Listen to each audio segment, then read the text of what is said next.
Hello stenographers, be ready for the dictation. The speed of dictation will be 100 words per minute, so be ready for it.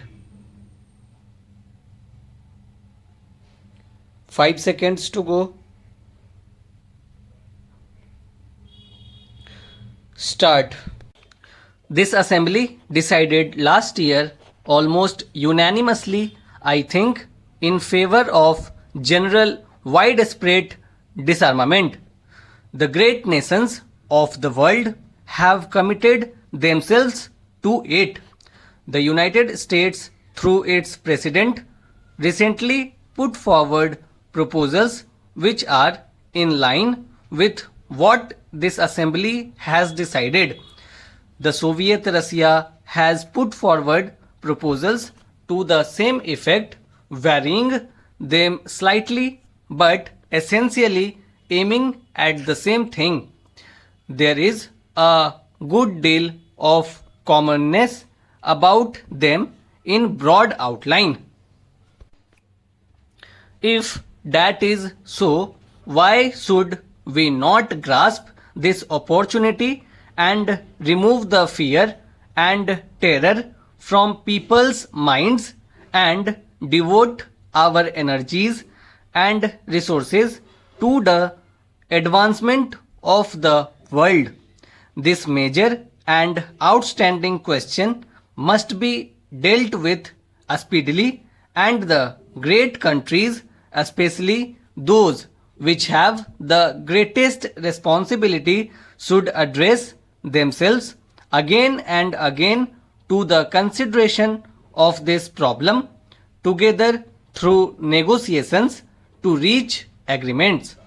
Such agreements cannot be merely agreements between some countries, however great. These must represent all the members of the United Nations.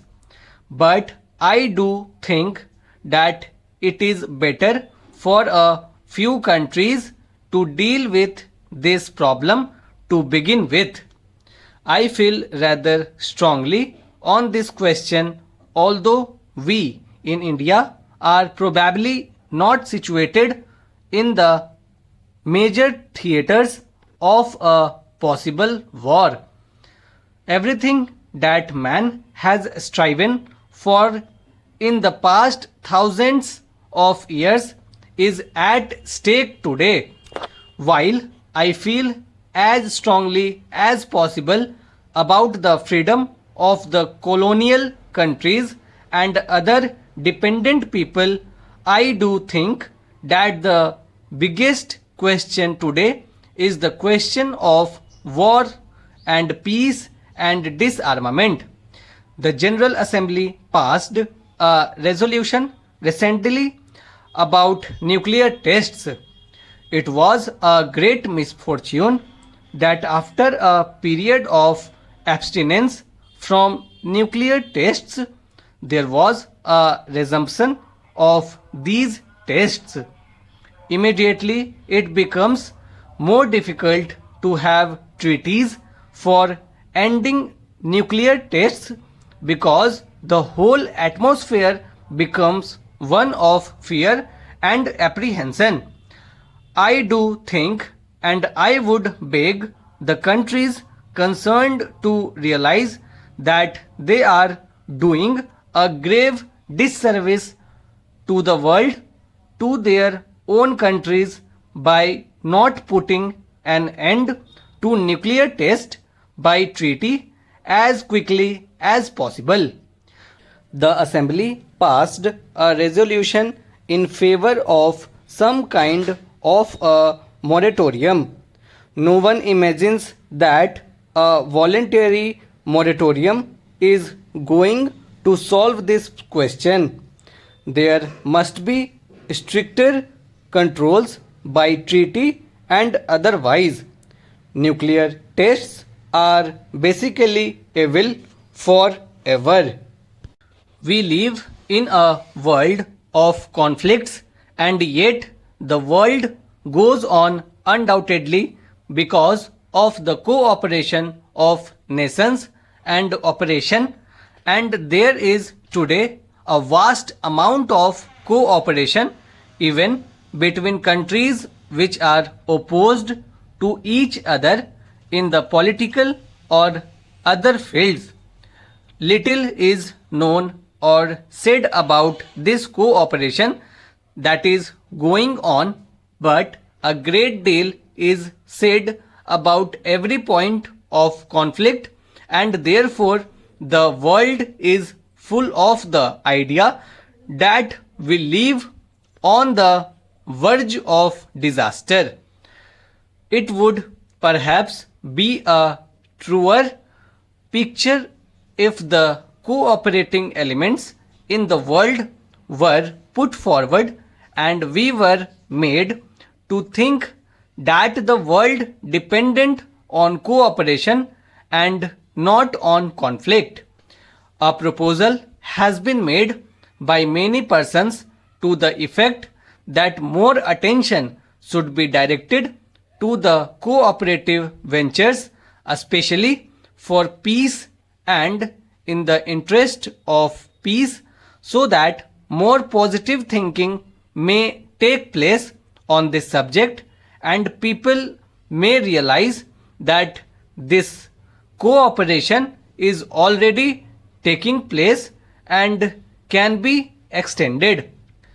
Some years ago, it was resolved to have an international geophysical year.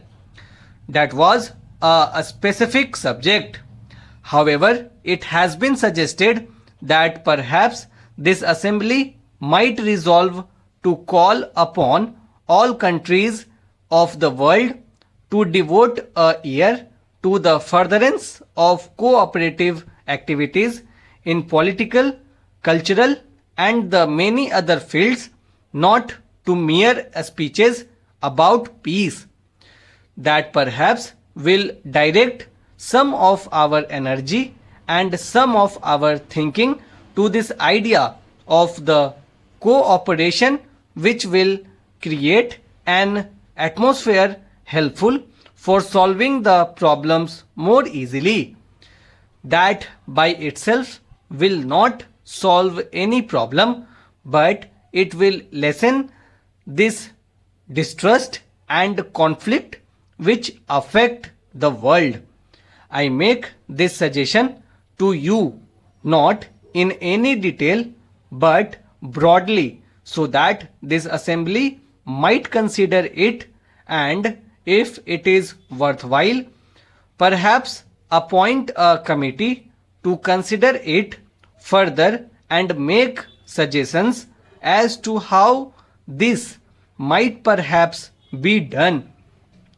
The great men of the world have been those who have fought hatred and violence, and not those who have encouraged it. We have arrived at the stage when even in some worthwhile cause, hatred and violence have to be checked. This requires a new way of thinking, a new development of humanity. Possibly, we are going through that process, and this very crisis will wake up the mind of man and direct it to this new way of thinking. What shall it profit the world if it conquers the material ills and then commits suicide because it has not controlled its own mind? Stop.